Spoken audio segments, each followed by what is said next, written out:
miren qué monas. ¡Ah! Y esta tiene el sello, no sé, no conozco los autores. Pero miren lo que es este tamaño de maceta, ¿no? Tengo un montón de mini macetas para un Keshitsubi.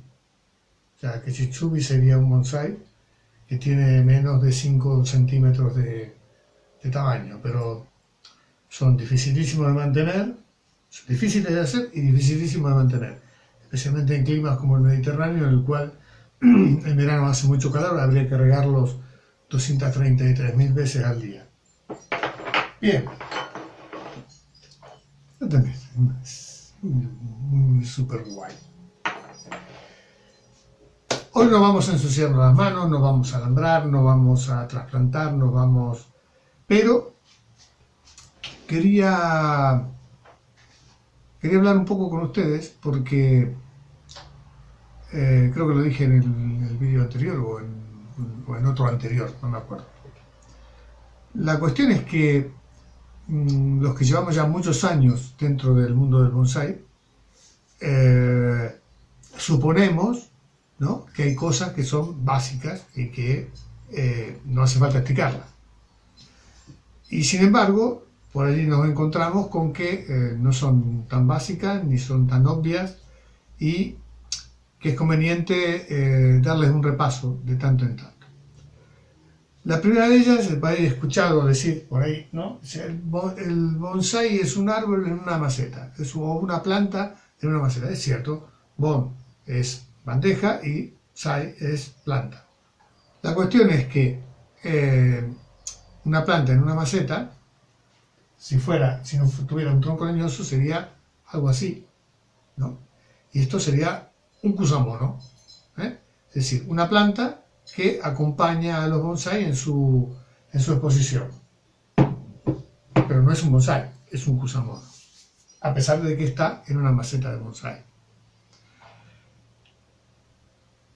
Y técnicamente es cierto, digamos, un bonsai es un árbol, una planta, plantado dentro de una maceta. Pero, arquitectónicamente o artísticamente, un bonsai debería simular un árbol adulto, viejo, visto a la distancia. Por lo tanto, hay una cierta proporcionalidad respecto al grosor del tronco, a la altura del árbol, al tamaño de la maceta. Un árbol a escala. Eso es lo que sería, un árbol a escala. Es decir, nosotros deberíamos, a nuestro bonsai, deberíamos poder ponerlo en un paisaje, ¿sí?, hacerle una foto y que parezca incluido dentro del paisaje. Por eso se busca hacer ramificaciones secundarias, ramificaciones terciarias. Cuanto más ramificación tenga el árbol, mayor cantidad de densidad tendrá y por lo tanto las líneas se verán más definidas. ¿Esto a qué nos lleva? Nos lleva a otro punto, el segundo punto. Hay toda una serie de reglas, ¿no? Es decir, si se ponen a mirar un libro de bonsai, digamos, como este, por ejemplo, ¿no? Este lo puedo mostrar porque lo escribí yo hace muchos años. Si uno se pone a mirar un libro de bonsai, le va a decir que, bueno, la altura del árbol corresponderá aproximadamente a 6 veces el diámetro de la base, si es un árbol de un moyogi o más inclinado, o corresponderá a 9 veces el diámetro de la base si es un chocán, o sea, un árbol recto. Hay una cantidad de reglas enormes para hacer, digamos, que el bonsai sea un árbol a escala. Esto nos lleva a otro punto, que sería el segundo, y es que las reglas del bonsai están para romperlas. Es decir, todos los que pintan cuadros han ido bueno, la mayoría, muchos no, pero los que realmente han tenido vocación por dedicarse a la pintura artística, han ido a un instituto o a una escuela o a una universidad en las cuales se les ha enseñado cuáles son las proporciones. O sea, nos podemos hacer una cara con los ojos muy pequeñitos y juntos, y después una nariz desproporcionada y después un moflete así. No podemos. ¿Por qué? Porque hay toda una serie de leyes que estudian la configuración anatómica de una cara, y que si queremos hacer una cara realmente equilibrada, tendremos que respetarla. Entonces, bueno, después sale un Miró o sale un Picasso y hace todo lo contrario, ¿no?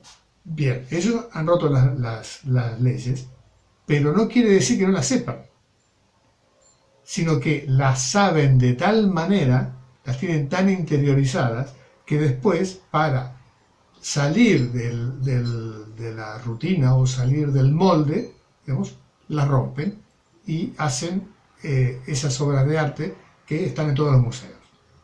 Lo mismo ocurre con el bonsái. Es decir, por ahí he escuchado a alguna persona decir: yo mi bonsái lo crío en estilo libre. ¿Cuál es el estilo libre?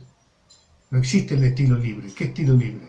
¿Que las ramas, en lugar de ir hacia arriba, irán hacia abajo o harán un rulo? No, a ver, los árboles en la naturaleza crecen de una determinada manera. Los que, digamos, primero cultivaron esos árboles, entre comillas, porque parece que hay anteriores, ya se los voy a contar algún día, fueron los chinos. Y los japoneses lo que hicieron fue llevar el bonsái de China, que era el penchín, ¿no? El penchín de China a Japón, y estudiarlo, y como hacen con casi todos los japoneses, es ponerle reglas. Bueno, a ver, la primera rama esta, ¿cuánto está? Bueno, la primera rama debe tener que ir a 1/3 de la altura del árbol. Y después, bueno, se han seguido estudiando, y hay grandes maestros como John Naka, que han sacado libros en los cuales se especifica claramente cuáles son esas reglas: los tamaños de maceta, las profundidades de maceta, el tamaño de la copa respecto al tronco, respecto a las ramas. Todas las reglas esas existen. Y como decía un amigo mío japonés, sí, existen, y hay que interiorizarlas de tal manera que no necesitemos recordarlas. Una vez que tengamos la imagen dentro, entonces podemos romperlas y hacer que, por ejemplo, la primera rama no nazca a 1/3 de la altura del árbol, sino que nazca más arriba, pero que tenga un efecto de caída, con lo cual visualmente nos dé la idea armoniosa de que el punto focal está a 1/3 del tronco.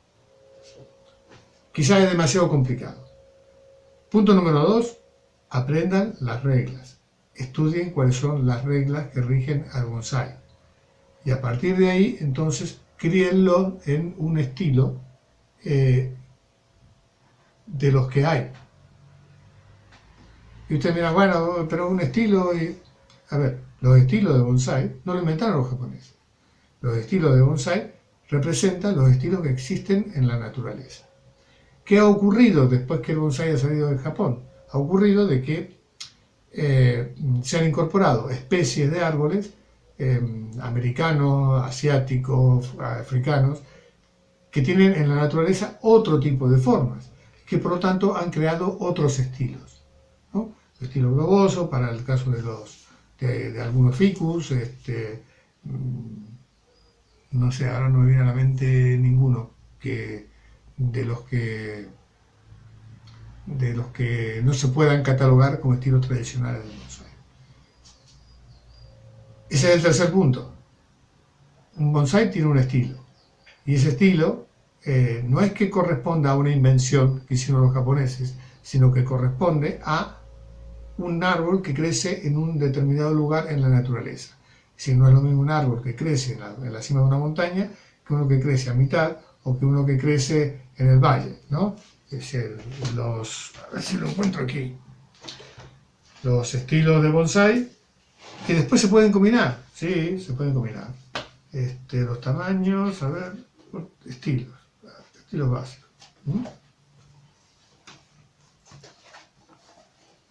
Es una cosa así. De acuerdo al relieve, los árboles crecen de una manera diferente.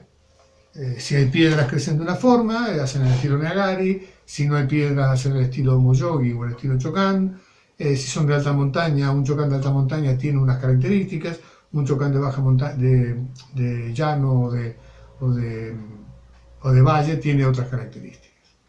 Y de acuerdo a la especie de árbol que se trate, es decir, yo no puedo, o sea, puedo, pero no debería criar, por ejemplo, un Acer en un estilo Chocán de alta montaña, con las ramas así hacia abajo, como si recibiera nieve durante mucho tiempo. ¿Por qué? Porque normalmente los Acer no crecen en esas altitudes. Y, por ejemplo, un Juniperus, para un Juniperus sí podría existir un estilo Moyogi, porque hay Juniperus que crecen en zonas planas.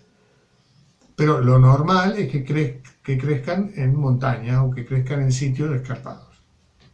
Bueno, eso nos lleva a un punto que es fundamental y que yo no llego a comprender por qué todavía se sigue insistiendo en ese tema. He visto así por ahí gente que, para decirle al principiante, ¿quieres tener tu primer bonsái? Entonces toman un arbolito como estos son los caristemus que habíamos hecho de esqueje, toman un arbolito como y lo meten en una maceta como esta. O sea, aquí tienes tu primer bonsái. No, esto es un esqueje metido adentro de una maceta enorme y parecerá un escarbadiente adentro de un bote. ¿Por qué? Porque tiene que haber hay una relación entre el tamaño de la maceta y el tamaño del árbol. Entonces, si un árbol de estos yo tuviera que meterlo en una maceta, la maceta tendría que ser aproximadamente igual al diámetro del nevari del árbol. Por lo tanto, tendría que ser una maceta todavía más plana que esta. Y el bonsái mediría aproximadamente 2 centímetros, no más de 2 centímetros de altura. ¿Sí? Sería una cosa así. O sea, tendría que cortar el esqueje aquí. Bien, eso nos lleva a algo que es fundamental. Lo he escuchado muchas veces, gente que compra un bonsái o un arbolito, lo mete en una maceta de esta y dice, ya crecerá y entonces ya se verá el tronco grueso. Error. Es decir, un árbol dentro de una maceta, el tronco se desarrolla con una lentitud espantosa. Casi no es visible el desarrollo del tronco. Ni en coladores ni en no coladores. Es decir, es el famoso también que se ha hablado tanto de plantar los bonsái en coladores para que hagan tronco grueso. En realidad no van a hacer tronco grueso en un colador. Lo máximo que pueden hacer es desarrollar un mejor sistema radicular, y puede que ese mejor sistema radicular, al salir mayor cantidad de raíces desde el tronco, aumente el nevari, mejore el nevari. Eso es indudable. Hace ya muchísimos años, no es nuevo, utilizábamos cajones perforados o cajones de malla para enraizar los llamadores. ¿Saben lo que es un llamador? ¿No? O un araki. Bueno, es un árbol que se saca de la naturaleza para hacerlo bonsái. Bien, lo metíamos en cajones agujereados o en cajones con malla. ¿Por qué? Porque era la mejor manera de que el sustrato se mantuviera aireado, no se provocara un exceso de humedad y no se pudrieran las pocas raíces que iban a salir. Y al mismo tiempo era lo que facilitaba un mejor desarrollo radicular, que es lo que les hace falta a los llamadores cuando se sacan del campo, ¿no? Tienen pocas raíces respecto al tamaño del árbol y necesitan criar una gran cantidad de raíces en poco tiempo. Pero el tronco permanece inalterable. Entonces, si ustedes quieren hacer de uno de estos palitos o de este otro que es... ¡Ay! Se ha caído. O si quieren hacer de este que es el acodo de un granado, quieren hacer un tronco así, no lo van a lograr en una maceta. Por lo tanto, Primero hay que elegir el tronco, o fabricar el tronco, o hacer que el árbol desarrolle el tronco. ¿Cuál es la mejor manera? Pues en el suelo, en un cajón enorme, en una maceta grande, para que el árbol tire. Y hacer, digamos, con ramas de sacrificio, con sustituciones de ápice, con cualquier técnica, hacer que el tronco desarrolle en función del crecimiento del árbol. ¿Por qué digo esto? Porque por ahí también he escuchado técnicas para engrosar el tronco, golpear en la base. A ver, ese tipo de técnicas, que no se las aconsejo a la gente que es principiante, o poner un alambre, ¿no? Simplemente es para corregir algunos errores de Nevali o algunos errores de una pequeña conicidad invertida en un determinado punto.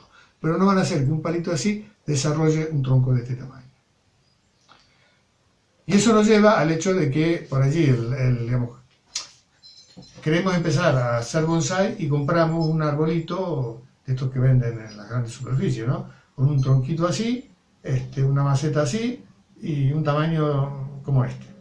Y decimos, ya voy a hacer un árbol grande. No.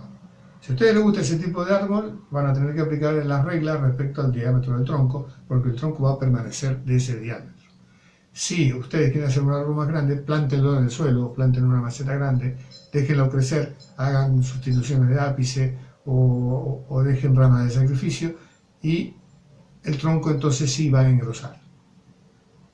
O sea, un palito va a seguir manteniéndose como un palito en la maceta por años, años y años.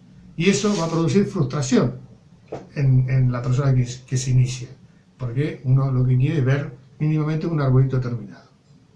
Si quieren ver un arbolito terminado, busquen otra manera de conseguir material, ¿sí? O sea, ya vamos a hablar otro día de cuáles son las maneras de conseguir material para bonsai. Quería dejar aclarados estos 5 puntos porque realmente me da pena que mucha gente, especialmente gente joven, se entusiasme con el tema del bonsai, pero por falta de decirle cosas que son básicas y elementales. Hay un tema más, me había olvidado. Porque también escuché por ahí que decían que algo así como que el bonsai, que un árbol para hacerlo bonsai lo maltrataban cortándole las raíces. Eso es viejo, pero viejo, más viejo y retrógrado es imposible. Si ustedes se ponen a analizar lo que es una planta en una maceta, vamos a suponer que yo tengo estos 2 calistemos en esta maceta y los dejo en esta maceta durante 3, 4 años, 5 años, ¿sí? Estos arbolitos, sin tocarlos, ¿no? Crecerán una cosa así, y las raíces comenzarán a dar vuelta dentro de la maceta, creando raíces gruesas que se enroscan y después a partir de esas raíces gruesas, raíces más finas hasta llegar a los capilares que son los que consumen el alimento, ¿no? Los que pueden chupar el agua y los nutrientes. Vamos a suponer que yo a estos mismos arbolitos los decido tratarlos como bonsai, es decir, los saco de esta maceta, le corto las raíces gruesas y le dejo capilares. Evito que el espacio de la maceta lo ocupen con raíces gruesas que en la naturaleza son para sostén. Si un árbol en la tierra produce raíces gruesas porque tiene que agarrarse al suelo, viene un viento, si no lo tira. Vamos a suponer que yo trato esto y lo voy cambiando a una maceta mayor y sigo tratando las raíces gruesas. Estoy haciendo un tratamiento que es específico del bonsai, pero que se puede adaptar precisamente y perfectamente a cualquier planta dentro de una maceta. Yo tengo plantas en el balcón que hace 10 años o 15 años que las tengo y siguen estando en la misma maceta. No una maceta así, sino una maceta acorde al tamaño de la planta.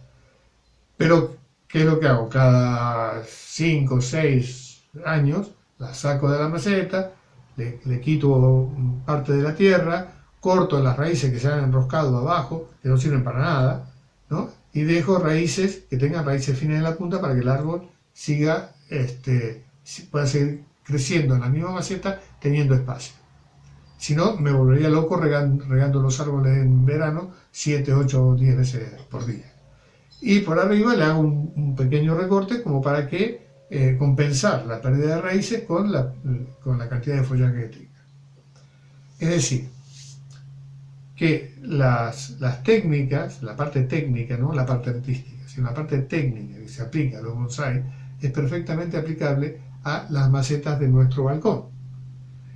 Y es la manera más sana de criar una planta, porque cuando la planta ocupó con las raíces todo el cepillón, o la cambiamos a una maceta más grande, con lo cual ya tendríamos barreños en el balcón, o de lo contrario, empiezan a debilitarse. Por más abono que le pongamos, ya no hay lugar, el árbol está así, ¿no? Apretado dentro del tiesto.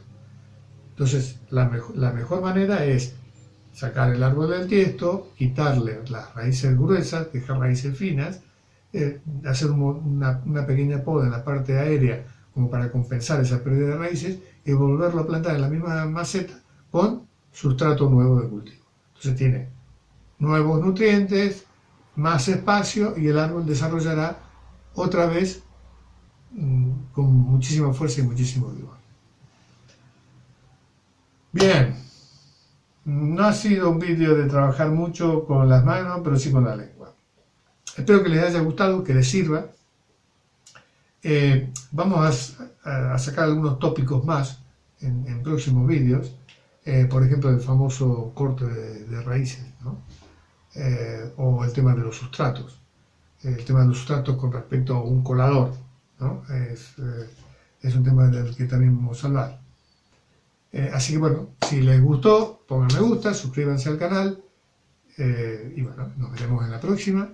Les agradezco como siempre que estén ahí y sean felices. Hasta luego.